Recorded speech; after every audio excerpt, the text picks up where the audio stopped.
Meatloaf done. Hello everyone, welcome to my channel, Keeping Up with Miss Nunu. Today we are making meatloaf. I don't feel well, but I gotta do what I gotta do. Our ingredients together, and then we put it in a pan like this, and then I'm gonna mold it. How well molded it is.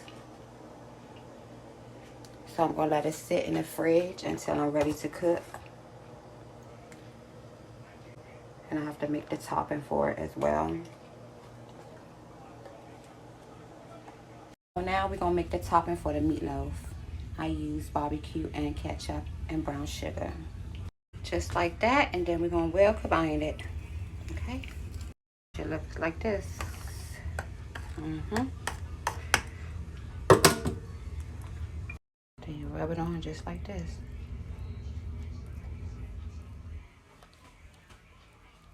Ready to go in the oven.